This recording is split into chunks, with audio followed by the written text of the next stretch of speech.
I'm super excited to be here and to talk to you about something that is really, really near and dear to me. And it's all of you out there and all of this around us, our wonderful, vibrant Android community. If you've been paying attention at all to kind of what's been going on out there in our community as far as conferences and meetups and blog posts and podcasts, if you've been paying attention to those things, you can tell there's just a really great energy and spirit around all of that stuff. And even if you just kind of look around the room and you get a feel for the vibe in the room, there's just this really great energy. And while things are really, really good today, I think we sort of have a responsibility to each other to make sure that we think about the future a bit and think about how we're going to shape the future all together. And that's really what I want to talk to you all today about. How are we going to take an active part in sort of keeping things going and pushing them in the right direction, not just for ourselves, but for all the people that are going to be coming into Android for many, many years to come. Before we get into the future, I want to kind of take a step back and sort of consider why do we even care? Like, why do we even care about this community? What is it that makes it so special? And I want to start with my story to help you kind of get a sense of why it's so important to me. So I started with Android back in 2014, which wasn't that long ago, and I didn't know anything. I knew Java, I'd been writing it for a long time, but I didn't know anything about the APIs or the frameworks or any of that stuff. And so I was basically starting from zero. And so, like a lot of people, a natural place for me to learn was at work. So that's exactly what I did. I learned from my coworkers. And so this is Jay. Jay is the other Android programmer at Basecamp, and he really kind of taught me the ropes of what was right, what was wrong, put up the guardrails, made sure I didn't go crashing off the side of the road. He really helped me get off on the right foot. Turns out, though, that Jay has like a life and a family and his own work to do, and so he couldn't be my personal Stack Overflow 24/7. There are limits to what our coworkers can provide, right? They're wonderful people to help us through projects and throughout the year and getting us started and all that good stuff. But there are limits to what they can provide. And so like everybody else, I started kind of Googling around and looking for resources that might help me get better at Android. And what I found was not just what I would call resources, but I found this incredibly rich network of teachers, right? My peers were out there just teaching everybody all this stuff for free and not asking for anything in return. I thought that was pretty amazing. And they were covering every kind of app and every kind of tech and whatever topic you would be interested in. And I thought that was pretty cool. And these teachers were a big, big part of how I got better at Android, a lot better at Android. In fact, I'm certain that I don't reach this point in my career, I'm not here in front of you all today, without the help of this community. So thank you to all of you out there who helped me reach this. But that's why this community means so much to me, and I suspect that could be the reason why it means so much to you, right? We've all been impacted in some positive way, in some way, shape, or form, by amazing contributions that people have made to this community. And I want you to just kind of take a second and just think about the stuff that you've gotten from this community. So think about like the conference video that got you really jazzed about something for the first time you've ever heard a topic and you were like really excited to go home and try that. Or there's probably a blog post somewhere in your past where you read it and it finally clicked. Like for that first time, you finally understood it after you read this post. And of course, there's all the open source work that all of our apps are built on, right? There's so much stuff that we've positively benefited from by being a part of this community. And so if you think about how much we've benefited from all that, it's kind of scary to think, like, what if none of this existed? Like, what if we didn't have any of this stuff? Like, it's kind of crazy. Our jobs would be a hell of a lot harder. It'd be a lot less fun. It'd be a lot less interesting. We'd all be sort of recreating the same stuff over and over, and it'd just be boring and tedious, and probably a lot of us would just leave and not do it anymore. Now, obviously, our community is not going to magically go away or vaporize or anything like that, but I do think on occasion it's healthy to reflect about these things, to sort of think about what are all the good things we have and not to take them for granted and to appreciate all the good things that we have. I do think that it does highlight one really important aspect about communities that people maybe don't think about day to day, and that's that sustaining a healthy community, a vibrant, active one, is really hard work. And especially when we want to sustain it at the high level that it currently is at.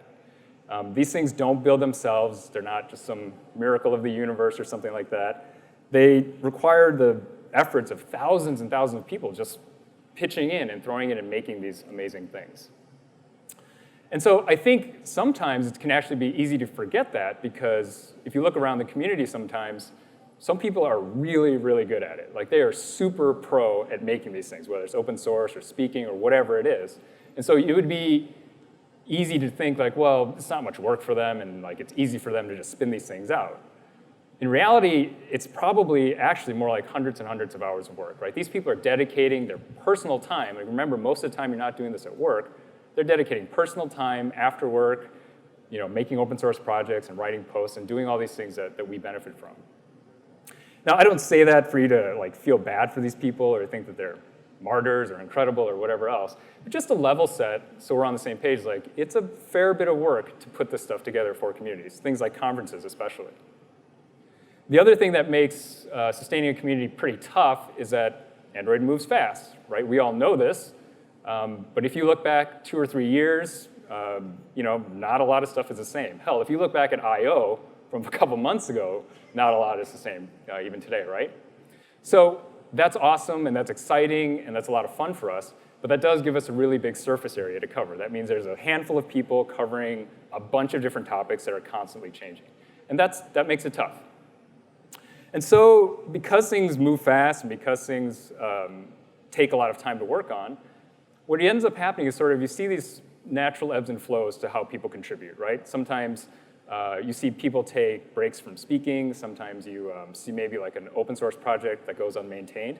And these things are natural and they happen, right? People deserve breaks. It's totally okay, and that's a good thing. Life sometimes just happens.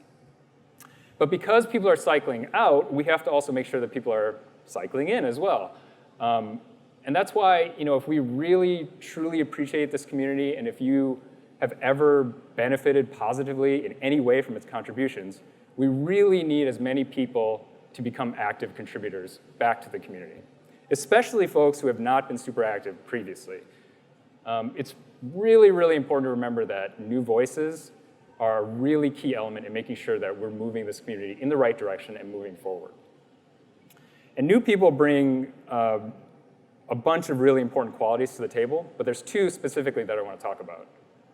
The first is that new people bring a really natural, awesome energy, right? When you're excited about something, it's the first time you're making a contribution, you're excited about anything, you just have a natural energy, right? And that energy has a halo effect, whether you know it or not, around the people that you work with, and as well to the people that are already contributors within the community. When we see somebody do something really interesting, or we see somebody really excited about something, like that helps us too. That keeps us energized and motivated as well.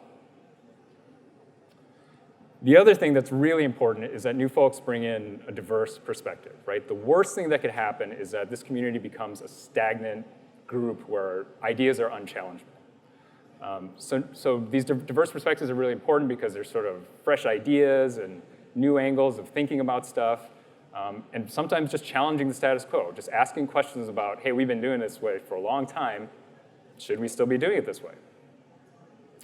And so those 2 things are really, really important for us to have as a group. Now, there are a couple things that I hear a lot when encouraging people to get involved for the first time, and there's sort of 2 common retorts that you'll hear.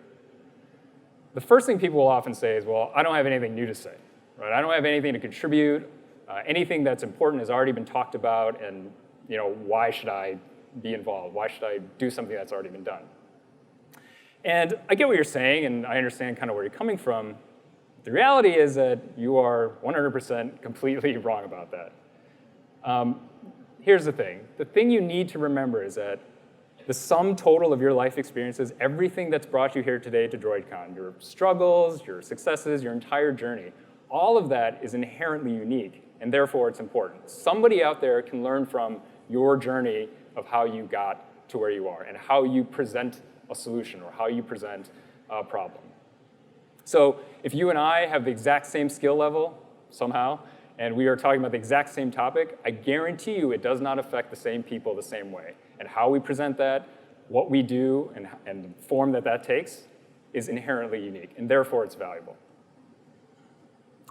The other thing you'll hear a lot is like, well, I'm just a beginner. I'm just starting out, and I'm not an expert in this technology, and I have no business talking about stuff that I'm not an expert in.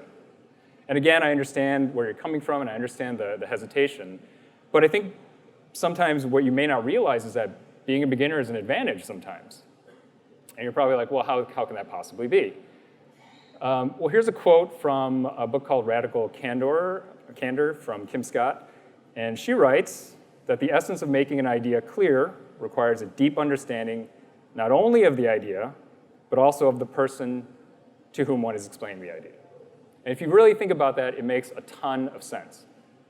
Now, I can go on to expound on that some more, but why do that when my esteemed colleague, Christina, who I stole that quote from, has already done that? And so this is what she says, and she nails it. If you've learned a technology, you have part one, an understanding of the idea, but you also have a head start on part two. You understand the person because you were just there. It's still fresh in your head. Experts have to work really hard on part two sometimes, or part two and sometimes fail. Absolutely true, right? You were just in the person's shoes. You can explain to them far more clearly than somebody who's been in the game for a long time. So if you've been writing Android apps for a long time, you're pretty far removed from being a beginner. You kind of glaze over important stuff, or you make certain assumptions about what people know, or a lot of times we just use different language. Like we just use shortcuts and terminology that maybe new beginners aren't aware of. So being a beginner in this particular case is a big, important factor of how you can make a significant contribution back to the community. So basically what I'm saying is you have to get those negative thoughts out of your head. The fact that you think you have nothing to say, or you're just a beginner, or all the other reasons you think I shouldn't be making contributions, or whatever anxieties you might have about it, you just got to get those negative thoughts out of your head. Every single contributor who's ever made anything has said one of these things to themselves. And they just pushed through it and they got past it. I think one of the things you don't probably realize until you kind of get into it a little bit is that this community is one of the most open, accessible, and encouraging ones you could possibly be a part of. Everybody that I've ever met has been extremely nice and willing and encouraging to help me out. Just a bit of a story. A little while back, I was thinking about doing my first talk, and I had never given a talk, and I had no idea what I was doing. And so I asked, I was just kind of looking around thinking, what can I do and where can I get a start? And I saw that Android Summit up in DC, which happened a couple weeks ago, was having a CFP, and so I thought that looked like a good conference where I could get started. I knew nothing about what I was doing. And so I kind of looked through the speaker list of previous speakers, and I was just kind of wondering, maybe there's somebody I could ask for help. And I saw that Wen had previously spoken there the year before. And at this point, we weren't friends. I'd never even spoken to her, I think. This was out of the blue, right? And so I sent her a message just kind of asking for her opinion on what the conference was like and what she thought, and maybe if she had any advice for me to get started on my first talk. And she gave me so much encouragement and so much advice. I almost can't even believe how much she shared with me, right? For somebody that she didn't even know, she just gave me this outpouring of support. And I want to share just a bit of that conversation with you. This is just an excerpt because it was a long conversation. But this is the kind of stuff that she told me. She said, yes, you should totally propose a talk. Do it. End of story. If you have any questions, let me know. You got to go for it. I would love to help. You'll do great. Let me know. That is an amazing outpouring of support. That is incredibly warm and encouraging and just a great thing for someone to do for you when you don't know them at all, right? And I think it's a wonderful embodiment of what this community is like. This is a real thing that happens within this community.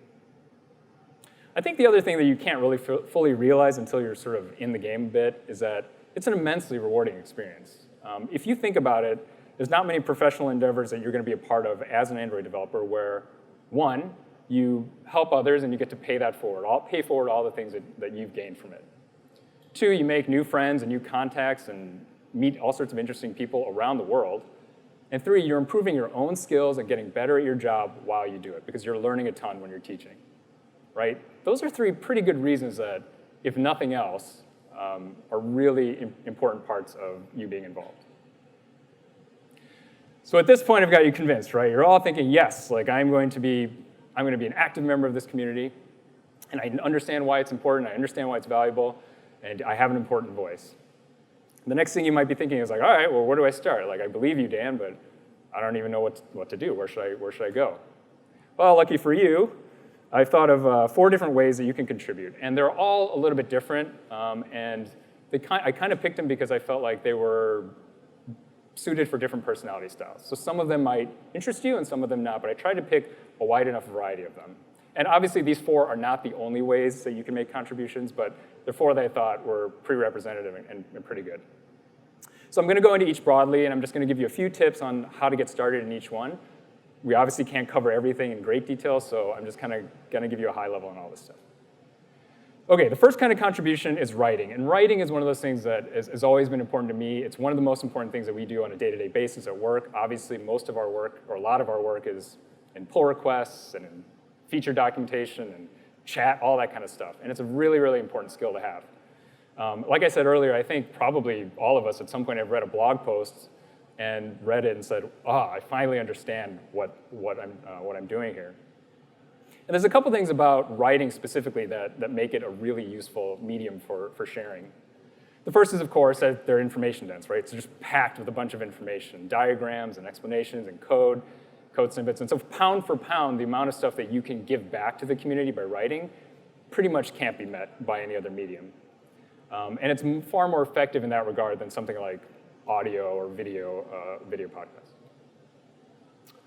The second thing is that it's self-paced, which is a really great thing. I don't know about all of you, but when I read something, there's no way it sinks in on the first time. I have to read it at least twice. I'm probably reading paragraphs over and over.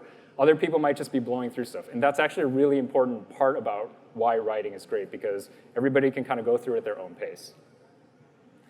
And then lastly, it's an excellent reference basically forever, right? Once you write it, unless the tech moves really fast, you can basically refer to it for a long, long time.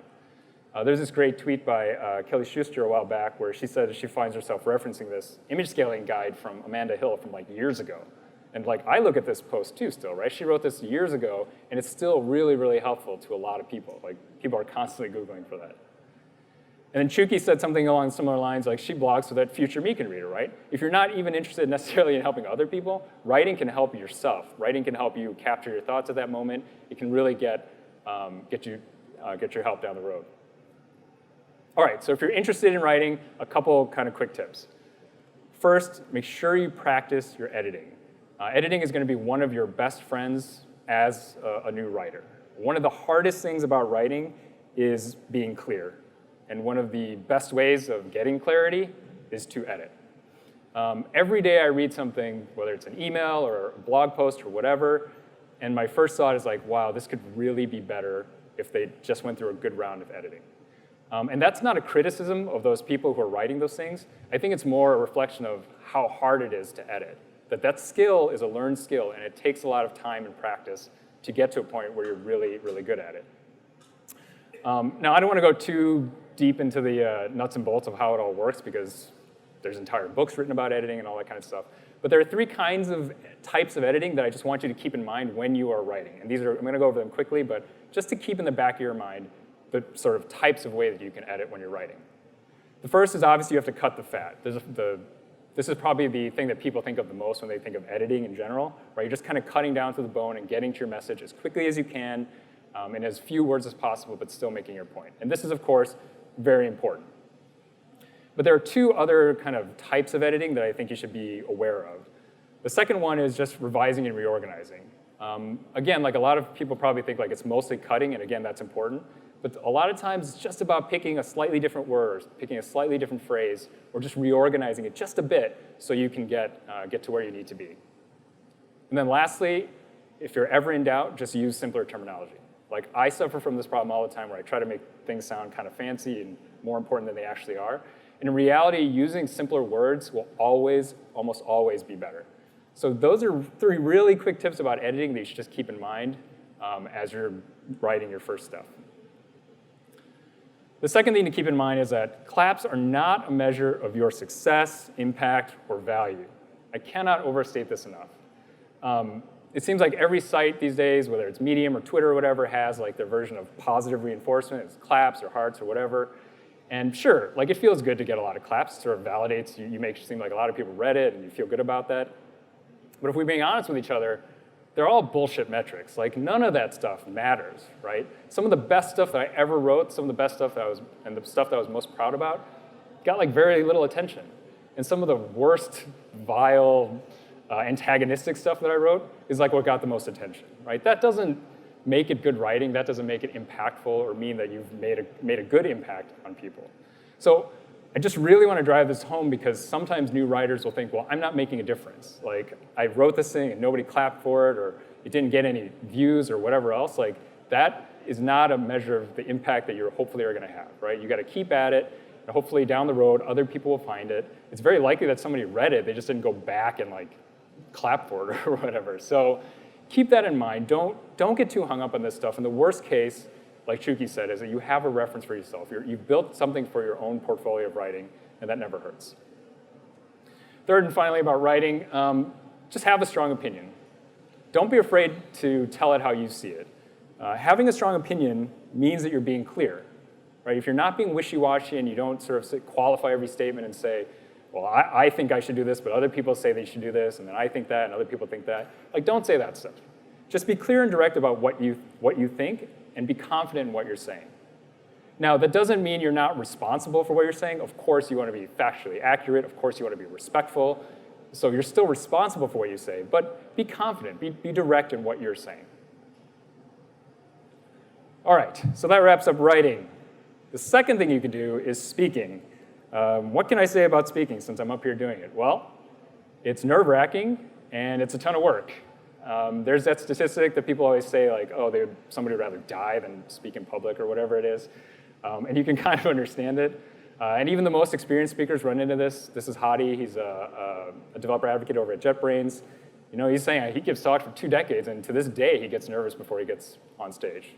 Like, I'm terrified up here. But you know what? The thing is that speaking does one thing that sort of conquers all of that makes it amazingly rewarding and great. And it does it better than any of the other kinds of contributions, I think. And that's speaking is the single best way to inspire and motivate people. Everything that has sort of, not everything, but one of the things that has made the biggest impact on me is when I see like a really good talk, when I see somebody really impassioned about something and they really say something that, you know, strikes me. And so whether it's a TED Talk, whether it's a conference video, whatever it is, speaking engagements typically can do this very, very well. And reading and writing are awesome and all that kind of stuff, but it just does not convey the same kind of energy that speaking can. The other reason you might want to do it is like, well, it's kind of fun, like in a weird sadistic kind of way. You get this real like excitement and burst of energy. It gets close, and nothing gets your ass in gear faster than like when you have a speaking deadline. So like in that regard, it's kind of fun. And then when you pull it off, it's really rewarding. And then lastly, like it can open up new opportunities. Don Felker, who you guys may know from the Fragmented podcast, he talks about how the first time he publicly spoke and he like blacked out, but he talks about this slide. You know, one day that he spoke led to a bunch of job offers, led to him becoming a contractor and doing all these wonderful things. And he really says that speaking was a big part of that for him. For me personally, it wasn't about necessarily the opportunities, professional opportunities I got for it. I just got to meet a bunch of really great people and become friends with a lot of people in the community. So I think that in itself is worth something. Okay, so if you're interested in speaking, some things to keep in mind. How do you get started? Well, there's not really a right or wrong way to get started. When you are getting going for the first time, you're going to have all these questions about like, where do I start and how should I prepare? And what should I talk about? And all these things on your mind.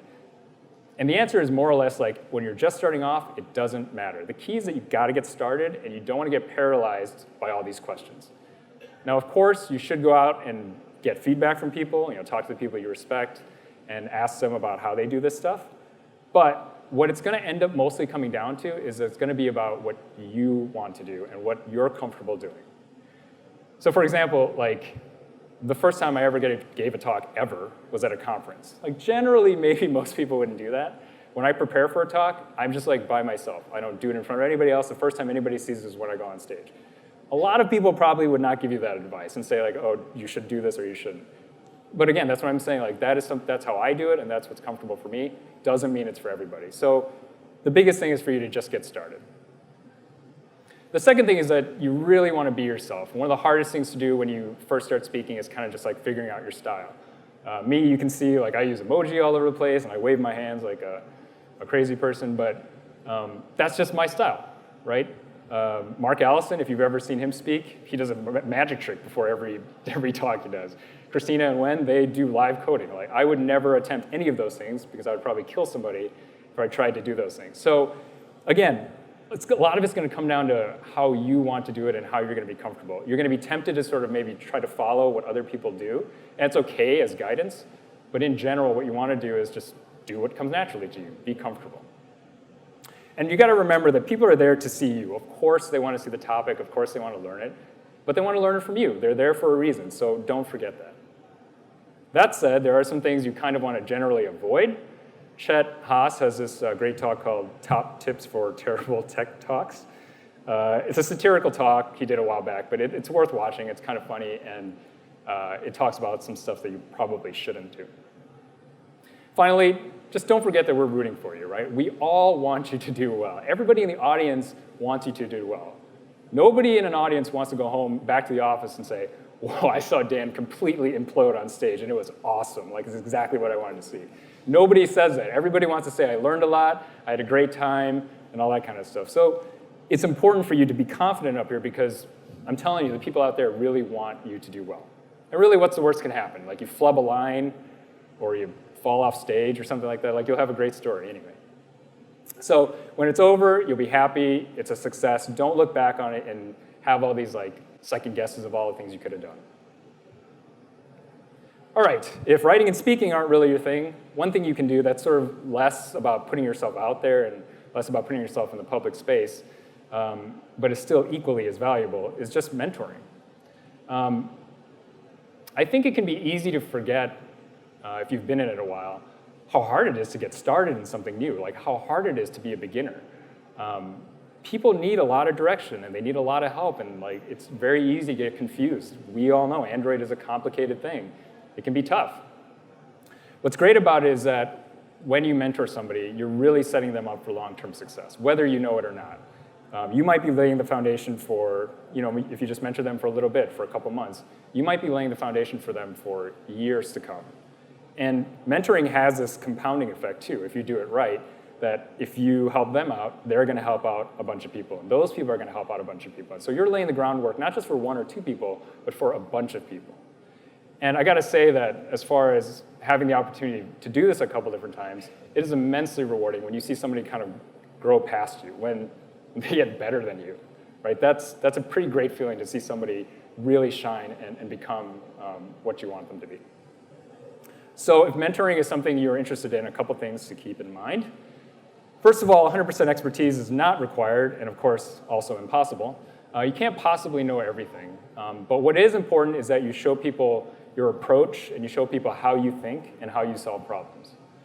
This is typically almost as important as any answer you could possibly give them, right? And at the same time, it's also good to show them that you struggle, that you don't know all the answers, that you can't possibly know everything, so you've got to work your way into a solution as well. That's an important thing to show people, not the fact that you just are a know-it-all and have all the answers. Another thing you should keep in mind is that you have to advertise yourself, which sounds kind of weird, but again, if you haven't been a beginner for a while, you might forget how hard it is to ask for help. And people want help, but it's hard for some people to go up to somebody and be like, can you be my mentor? That might be kind of odd to say. So it's much easier if you flip it and you put yourself out there for other people, right? So put it out there publicly, or put it out there to a teammate or a group at work, whoever is your intended audience. And tell them specifically, hey, I'm here to help you and to mentor you, not just like, hey, I'm around if you want to talk. Try to be specific about that offer. There's this great tweet by Stephanie Hurlbert from a while back. This is exactly right? For people who are in a position to give help, post your timeline every once in a while and just say that you're open to questions. That makes a big difference, right? Again, opening yourself up and inviting questions versus making people ask for it. And what's great is that we've already saw people in our own community do this. Here's Nick and Dan offering their help. So if you all haven't taken them up on these offers, you should, because they're offering their help to you. And there's a bunch of different ways to do this, right? You can do it informally by just reviewing their work. You can go through code and pull requests, also a great way to do it. Or you can just sit down and have coffee and talk about kind of what's going on. There's a bunch of different ways to do it. There's no right or wrong way to do it. But you gotta let people know that it's there. And then finally, it's up to you to provide guidance, and you don't want to give answers if you can avoid it, right? Again, this is similar to what I said earlier, but you really want to be a teacher, and you want to guide them along how to get to an answer versus straight up giving an answer. And I see this a lot sometimes in pull requests, right? It's very tempting to just say, your solution is here, and here's my solution. Like, here's a bunch of code that does the exact same thing, but I think it's a better way to do it, or whatever. There's actually a much better way to do that, which is to just ask questions and say, have you considered trying this strategy, or is there another way we could do this? And you can just start to sort of ask questions. And pull requests are an excellent way to provide guidance like that. Okay, lastly, if none of those first three strike your fancy, the fourth, and arguably the most important, is open source. Of course, the one that we all rely on, that all of our apps are built on. There's so much amazing stuff out there that it's incredible. And this is an excellent, excellent way to give back. I don't think I really need to tell you why it's so important, but I will. First of all, you can make a huge impact. Obviously, if you write a library that can help thousands of developers and potentially tens of thousands of users, that's a big deal. Your reach goes really, really far with open source work. Second thing, and kind of maybe underrated, I think maybe people don't talk about it a lot, is that you can learn a lot by being part of an open source team. At work, you typically work in a certain way and with the same people and that kind of stuff, and it's closed source, and you can maybe get away with a few things. With open source, you're learning how other teams operate. You're learning how to work with people from all over the world and who speak different languages and all sorts of things that are different from the normal way that you do things at work. And so you're not just necessarily writing a different set of code, you're writing it in a different style, and you're working within a different team. And that's a great way to learn how different things work. And then lastly, it's an instant resume builder, right? At Basecamp, when we hire for programmers, the first thing we ask for is code. Like, that's the first thing we look for. The problem is when you leave a job to go somewhere else, like, typically they don't just give you the code and say, yeah, take it, like, show it to everybody that you like. And what's great about open source is that you basically have a portfolio. You have a resume right there in front of you and say, this is all the work that I did, a lot of people are benefiting from it, and you can see exactly why I chose to do what I did. Okay, so if open source strikes your fancy, some things to keep in mind. Every little bit helps. Your contributions don't have to be huge. You don't have to re-architect an entire framework or anything like that.